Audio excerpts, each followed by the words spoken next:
अस्सलाम वालेकुम दोस्तों, वेलकम टू द एलिफैक्ट हाउस। यूरोपा रिपोर्ट रिव्यू के फर्स्ट पार्ट में मैंने आपको लास्ट में बताया था कि उनकी टीम उस लैंडर के ज़रिए यूरोपा की सरफेस पर लैंड कर रही होती है, बट उन्होंने प्लानिंग के तहत जो मेन जगह उन्होंने डिसाइड की होती है उस जगह से 100 मीटर दूर, अनफॉर्चुनेटली वो 100 मीटर दूर वहाँ पर लैंड करती हैं।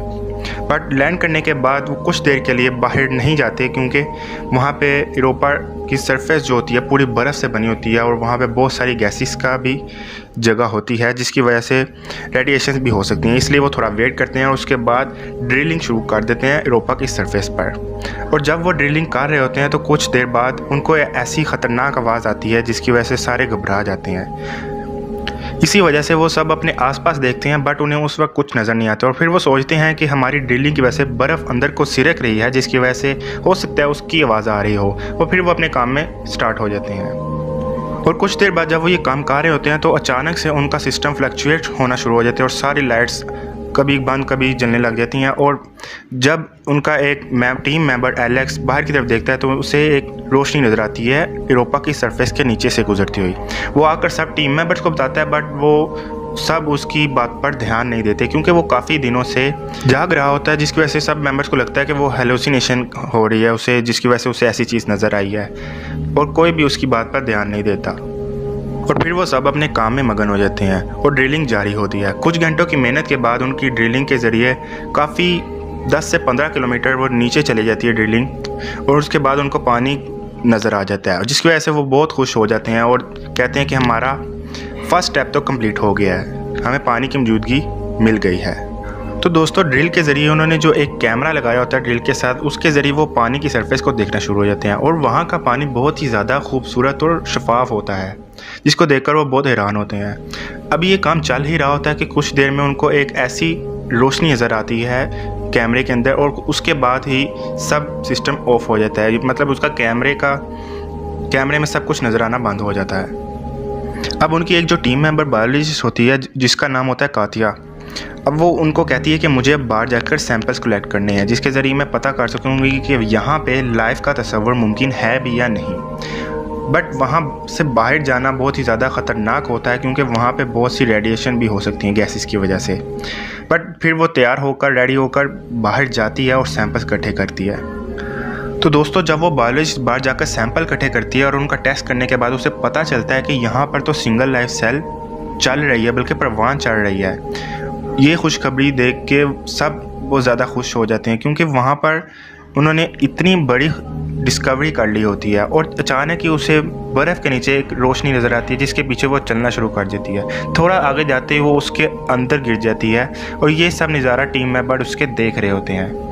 अचानक से उसकी शक्ल पर, बट उसका कैमरा, उसके सर पे जो कैमरा लगा होता है वो चल रहा होता है और वो बहुत ज़्यादा परेशान नज़र आ रही होती है। फिर उसकी आंख के अंदर कुछ ऐसा नज़र आता है जिसे देखकर सब हैरान हो जाते हैं कि वो क्या था आखिर।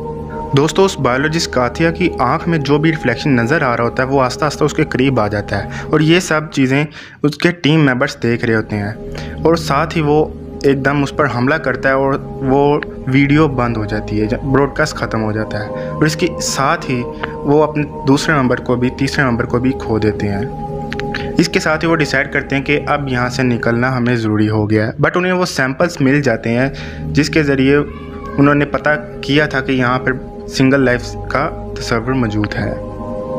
तो दोस्तों, जब वो अपने लूनर लैंडर को स्टार्ट करके वहाँ से निकलने की कोशिश करते हैं तो रेडिएशन की वजह से उनका लूनर लैंडर स्टेबल नहीं हो पाता। बट उनका कैप्टन सोचता है कि पानी की मिकदार ज़्यादा है, जिसकी वजह से उनका लूनर लैंडर स्टेबल नहीं हो रहा, और जैसे भी उसको ठीक करने के लिए अपनी सीट बेल्ट को खोलता है तो वो स्टेबल ना होने की वजह से नीचे जा गिरता है और साथ ही मर जाता है। और फिर थोड़ी ही देर में लूनर लैंडर जाकर यूरोपा की सरफेस से जाके क्रैश कर जाता है और क्रैश लैंडिंग हो जाती है। और ये क्रैश लैंडिंग सेम उसी जगह पर होती है जहाँ पे उन्होंने स्टार्ट में डिसाइड किया था कि हम यहाँ पर लैंड करेंगे।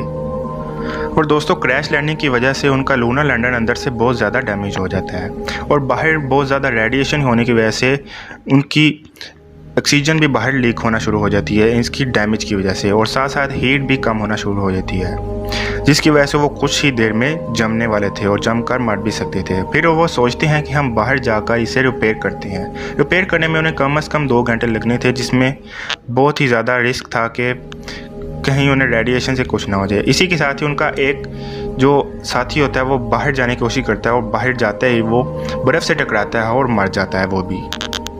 तो दोस्तों, इस मेंबर के मरने के बाद सिर्फ एंड्रयू और एक मेंबर रोज़ा रह जाती है, और वो दोनों रियलाइज़ करते हैं कि अब बचना बहुत मुश्किल है, क्योंकि उनका लूनर लैंडर आस्ता आस्ता बर्फ़ में धंसना शुरू हो जाता है। और फिर वो कोशिश करते हैं कि सबसे पहले अपने लूनर लैंडर का कनेक्शन मदरशिप के साथ कनेक्ट किया जाए, जिसके ज़रिए जितनी उन्होंने डिस्कवरीज की होती हैं, जितने सैंपल्स इकट्ठे किए होते हैं, वो सब उस मदरशिप में ट्रांसफ़र कर दिया जाए, जिसके ज़रिए जो भी डाटा हो वो अर्थ तक पहुँच जाए।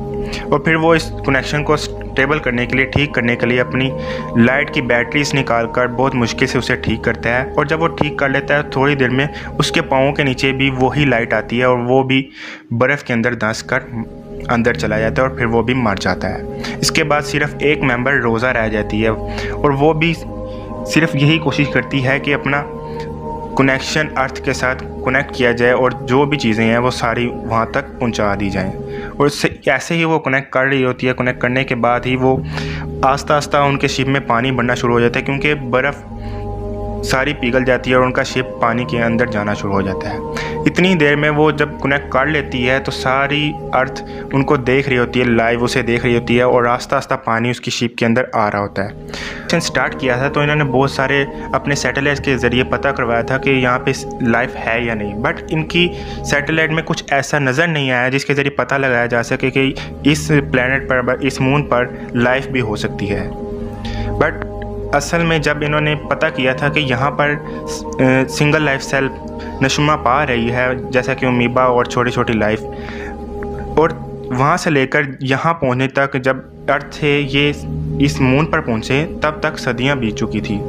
इसलिए उनका क्रिएचर वो छोटी छोटी एवोल्यूशन से होकर वो पूरा जानवर बन चुका था और पूरा एक क्रिएचर बन चुका था, जिसे देखकर सब बहुत हैरान हुए। और जब ये सारा डाटा अर्थ पर पहुंचा तो उस यूरोपा एडवेंचर की जो सीईओ थी, फिर वो अपने देखने वालों को साथ बताती है कि हमारे टीम मेंबर्स ने अपनी जान पर खेलकर इस मिशन को पूरा किया और तमाम रिकॉर्ड्स हम तक पहुंचा दिए और एक न्यू प्लैनेट पर लाइफ के सबूत को इकट्ठा किया और एक नई हिस्ट्री तरतीब दी, बट अपनी जान भी गवा बैठी। इसके बाद वो उनकी लास्ट पिक्चर को दिखाते हैं और फिल्म यहाँ ख़त्म हो जाती है। तो दोस्तों, आपको क्या लगता है कि अर्थ के अलावा किसी और प्लैनेट पर भी लाइफ मौजूद हो सकती है कि नहीं? अपनी कीमती राय का इज़हार कमेंट सेक्शन में ज़रूर करिएगा। अगर आपको ये वीडियो अच्छी लगे तो प्लीज़ मेरे चैनल को लाइक, सब्सक्राइब और शेयर करना मत भूलिएगा, और ऐसी नई नई इंटरेस्टिंग वीडियोस आती रहेंगी। तो तब तक के लिए अल्लाह हाफिज़।